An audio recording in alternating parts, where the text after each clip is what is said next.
ನಮಸ್ಕಾರ ಸ್ನೇಹಿತರೆ, ಇವತ್ತಿನ ವಿಡಿಯೋದಲ್ಲಿ ನಾವು ಬ್ಲಡ್ ಶುಗರ್ ಅಥವಾ ಅಧಿಕ ರಕ್ತದಲ್ಲಿನ ಸಕ್ಕರೆ ಬರಲು ಕಾರಣಗಳ ಬಗ್ಗೆ ತಿಳಿಯೋಣ. ಬ್ಲಡ್ ಶುಗರ್ ಇದು ನಮ್ಮ ಕಾಲದ ಅತ್ಯಂತ ಸಾಮಾನ್ಯ ಆರೋಗ್ಯ ಸಮಸ್ಯೆ ಆಗಿದೆ. ಇವತ್ತು ಈ ವಿಡಿಯೋದಲ್ಲಿ ಬ್ಲಡ್ ಶುಗರ್ ಅಂದ್ರೇನು, ಏಕೆ ಬರುತ್ತದೆ, ಯಾವ ಲಕ್ಷಣಗಳಿಂದ ಗೊತ್ತಾಗುತ್ತದೆ ಮತ್ತು ನಾವು ಅದನ್ನು ಹೇಗೆ ತಡೆಯಬಹುದು ಎಂದು ತಿಳಿಯೋಣ.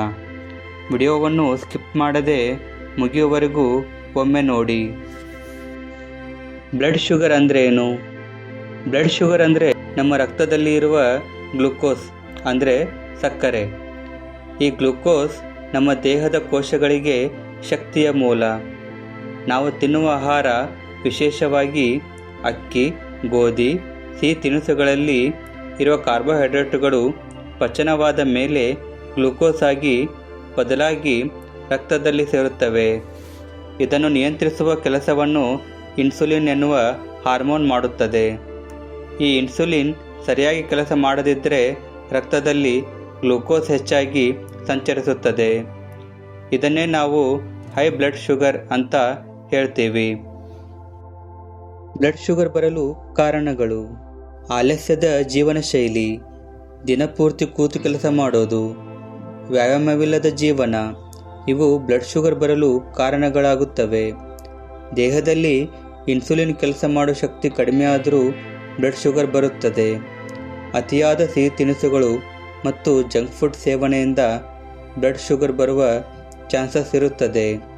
ನಿಮ್ಮ ತಂದೆ ಅಥವಾ ತಾಯಿಗೆ ಬ್ಲಡ್ ಶುಗರ್ನ ಸಮಸ್ಯೆ ಇದ್ದರೆ ಅದು ನಿಮಗೂ ಬರುವ ಸಾಧ್ಯತೆ ಜಾಸ್ತಿ ಇರುತ್ತದೆ. ಅತಿಯಾದ ಒತ್ತಡ ದೇಹದಲ್ಲಿ ಕಾರ್ಟಿಸೋಲ್ ಎನ್ನುವ ಹಾರ್ಮೋನನ್ನು ಹೆಚ್ಚಿಸುತ್ತದೆ. ಇದು ಬ್ಲಡ್ ಶುಗರ್ ಲೆವೆಲನ್ನು ಸಹ ಹೆಚ್ಚಿಸಬಹುದು. ನಿದ್ರೆಯ ಕೊರತೆ ಅಂದರೆ ದಿನಕ್ಕೆ 7ರಿಂದ 8 ಗಂಟೆ ನಿದ್ರೆ ಆಗದಿದ್ದರೆ ದೇಹದ ಇನ್ಸುಲಿನ್ ಕ್ರಿಯೆ ಕಮ್ಮಿ ಆಗುತ್ತದೆ. ಇದರಿಂದ ಗ್ಲೂಕೋಸ್ ನಿಯಂತ್ರಣ ತಪ್ಪುತ್ತದೆ. ವಯಸ್ಸು ಹೆಚ್ಚಾದಂತೆ ದೇಹದ ಇನ್ಸುಲಿನ್ ಸಂವೇದನೆ ಅಂದರೆ ಸೆನ್ಸಿಟಿವಿಟಿ ಕಡಿಮೆ ಆಗುತ್ತದೆ. ಹೀಗಾಗಿ ಬ್ಲಡ್ ಶುಗರ್ ಹೆಚ್ಚಾಗುತ್ತದೆ. ಇವೆಲ್ಲ ಕಾರಣಗಳಿಂದಾಗಿ ಬ್ಲಡ್ ಶುಗರ್ ಬರುತ್ತದೆ. ಬ್ಲಡ್ ಶುಗರ್ ಹೆಚ್ಚಾದರೆ ಗೋಚರವಾಗುವ ಲಕ್ಷಣಗಳು: ದಿನಂಪೂರ್ತಿ ದಣಿವು ಮತ್ತು ಆಯಾಸ, ಬಹಳ ಬೇಗ ಹಸಿವಾಗುವುದು ಅಥವಾ ಹಸಿವಿಲ್ಲದಿರುವುದು ಮತ್ತು ಮೂತ್ರ ವಿಸರ್ಜನೆಯ ತೊಂದರೆಗಳು, ಕಣ್ಣು ಮಂಕಾಗುವುದು, ಗಾಯಗಳು ಚಿಕ್ಕದಿದ್ದರೂ ತಡವಾಗಿ ವಾಸಿಯಾಗುವುದು. ಇಂತಹ ಲಕ್ಷಣಗಳಿದ್ದರೆ ತಕ್ಷಣ ವೈದ್ಯರನ್ನು ಭೇಟಿ ಮಾಡಬೇಕು.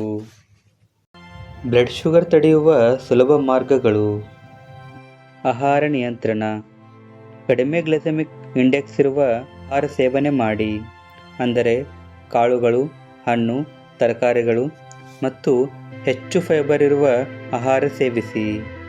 ದಿನನಿತ್ಯ ವ್ಯಾಯಾಮ, ಪ್ರತಿದಿನ ಕನಿಷ್ಠ 30 ನಿಮಿಷ ನಡೆಯಿರಿ ಅಥವಾ ಯೋಗ ಮಾಡಿ. ತೂಕ ಇದ್ದರೆ ತೂಕ ಇಳಿಸಲು ಪ್ರಯತ್ನಿಸಿ. ಸುರಕ್ಷಿತ ನಿದ್ರೆ, ಕನಿಷ್ಠ 7 ಗಂಟೆಯಾದರೂ ಸರಿಯಾದ ನಿದ್ರೆಯನ್ನು ಮಾಡಬೇಕು. ಮಾನಸಿಕ ಒತ್ತಡ ಕಡಿಮೆ ಮಾಡಿಕೊಳ್ಳಿ. ಯೋಗ, ಧ್ಯಾನ, ಪ್ರವಾಸ ಇವು ಒತ್ತಡ ಇಳಿಸಲು ಸಹಕಾರಿಯಾಗಿರುತ್ತವೆ. ಬ್ಲಡ್ ಶುಗರ್ ಎಂಬುದು ನಮ್ಮ ಕೈಯಲ್ಲಿರುವ ಆರೋಗ್ಯ ಸಮಸ್ಯೆ. ಸರಿಯಾದ ಆಹಾರ, ವ್ಯಾಯಾಮ, ನಿದ್ರೆ ಇದ್ದರೆ ಇದನ್ನು ತಡೆಯಬಹುದು. ನಿಮ್ಮ ಆರೋಗ್ಯ ನಿಮ್ಮ ಬದುಕಿನ ಬಂಡವಾಳ. ಈ ವಿಡಿಯೋ ನಿಮಗೆ ಉಪಯುಕ್ತವಾಯಿತಾ? ಹಾಗಿದ್ದರೆ ಈ ವಿಡಿಯೋಗೆ ಒಂದು ಲೈಕ್ ಮಾಡಿ, ಶೇರ್ ಮಾಡಿ ಮತ್ತು ವಿವರಣೆ ಚಾನಲ್ಗೆ ಸಬ್ಸ್ಕ್ರೈಬ್ ಮಾಡಿ. ಧನ್ಯವಾದಗಳು. ಮುಂದಿನ ವಿಡಿಯೋದಲ್ಲಿ ಸಿಗೋಣ. ಅಲ್ಲಿಯವರೆಗೂ ನಮಸ್ಕಾರ.